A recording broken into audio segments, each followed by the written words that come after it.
চম্পাটাইনি আমার মায়ের বলে ন্যাংরা বানাই দিছে রে। আমি কয়দিন ধরে ভাত পানি খাই না।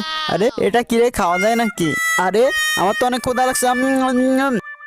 আরে গাড়ি নিয়ে এমন সময় কে আসলো রে? আরে এখানে একটা লোক দেখতে পাচ্ছি, এটা মনে হয় অসুস্থ।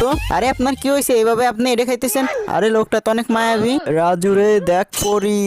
আরে আপনার কি হয়েছে, আপনি ঠিক আছেন? আমি ঠিক আছি, আমার স্ত্রী আমার মায়ের এই অবস্থা করছে, আপনি আমারে বাঁচান। দেখি আমার গাড়িতে খাবার আছে নাকি, দাঁড়ান। আরে শুধু পানি আছে, পানিটাই নিয়ে যাই। এই নেন, এই পানিটা খান। আরে আমি অনেকদিন কিছু খাইনি, খালি পেটেই পানি খাওয়া যায় নাকি? আর আপনি আমার জন্য এত কিছু করতেছেন কেন? আরে সমস্যা নাই, দেন আমি খাই না।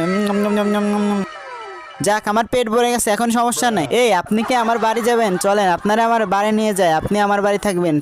আপনি অনেক ভালো মানুষ, আমার জন্য কত কিছু করতেছেন, এমন ভালো মানুষ আছে, আমার এই বাড়ি নিয়ে পেট ভরে খাওয়াবেন, ঠিক আছে? আরে আস্তে খান, গলায় বেঁধে যাবে। আচ্ছা